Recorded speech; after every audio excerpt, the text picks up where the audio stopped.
I know how to paint.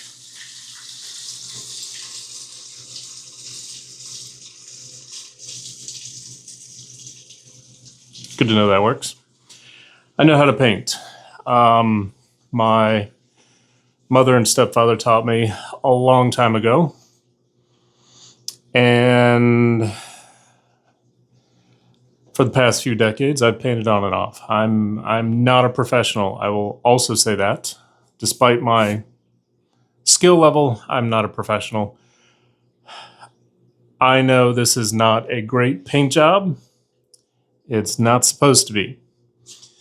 Nobody's going to see this wall, and if they do, something else has gone wrong, and they're not going to care about the paint. They're going to care about the sewer, or the HVAC, or the electric, plumbing, something. So, where did we leave off? I don't remember. Today was coat 2.5 of the paint. It is a basement sealer, dry lock extreme concrete and masonry waterproofer.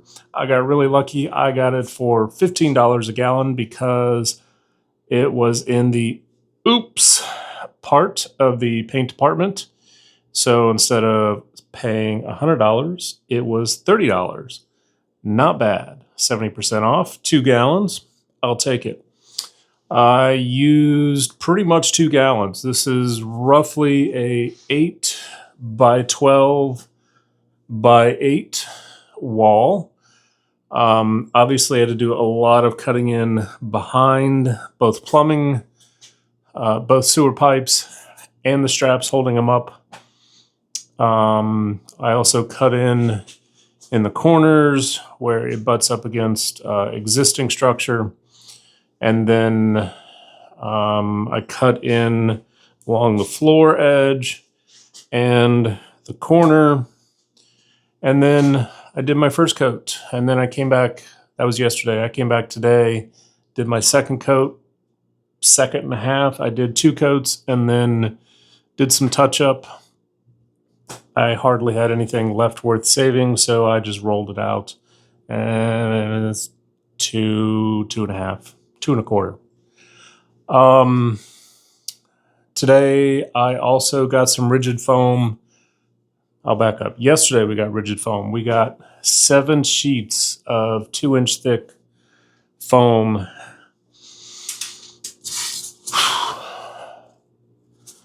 And let me tell you, that made me want to go crazy. But my rim joist is insulated, this entire 12-foot section and this 8-foot section and all the joist bays. Not yet, but soon I will come in with some spray foam and I will seal those. I will seal the HVAC and anywhere else I see that could be a fire issue with some fire block spray.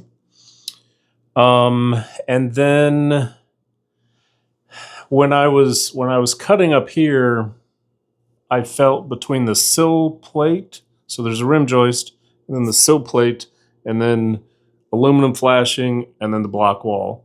So between that aluminum flashing and the sill plate, I felt a bit of a draft.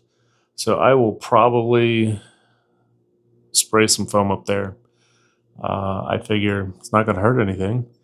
And then there's a couple of larger cavities I need to fill just because when this was built, this house, the joists are true dimension rough cut lumber.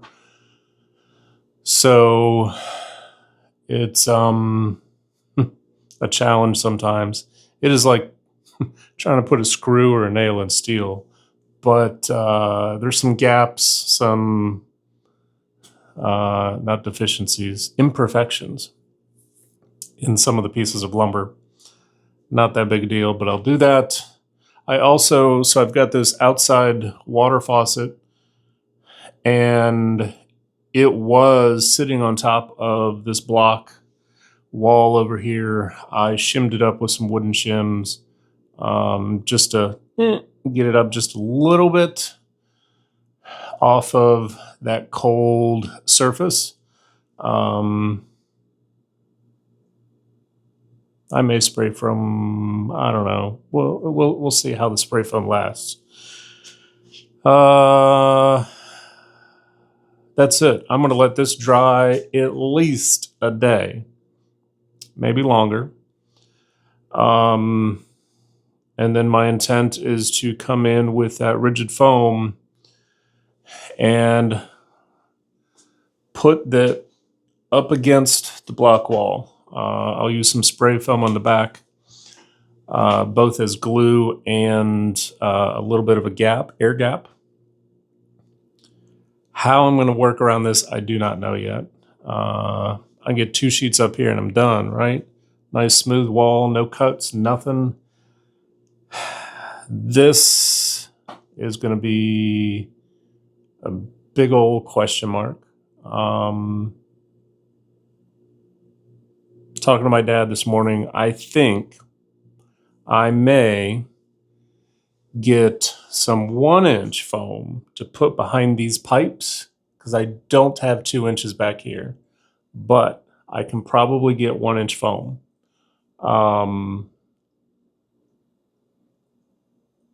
So at least I'll have an inch, which will be, I think, R5.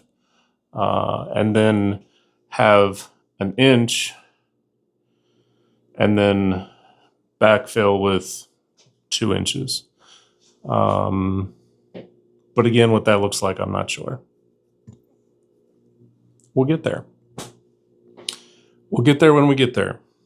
I don't even, Dad asked today, how are you going to frame it?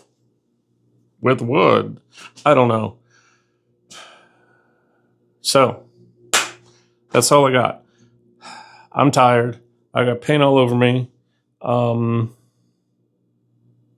going to go take a shower, clean up, put some clean clothes on. And after that, I don't know what I'm going to do, but I'm going to do something different because I can't do anything in here. It's got to dry. So thanks for watching. I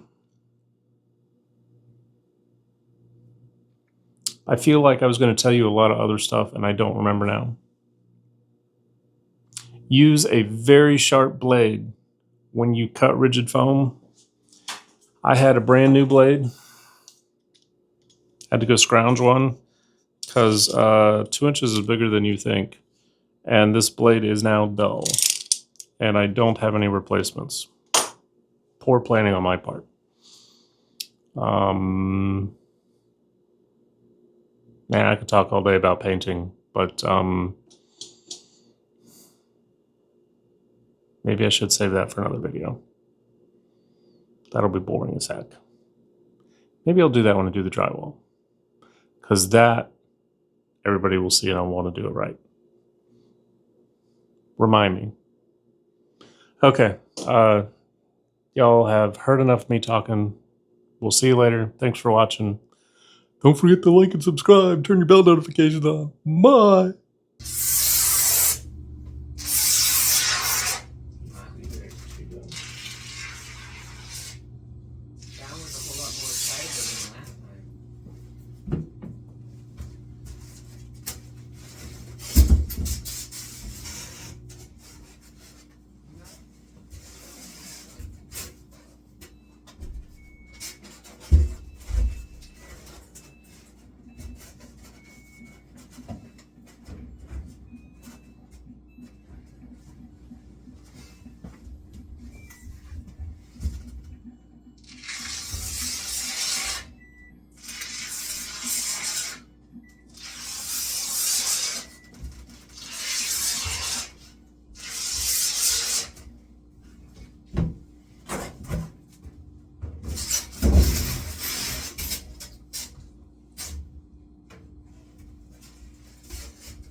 Peace.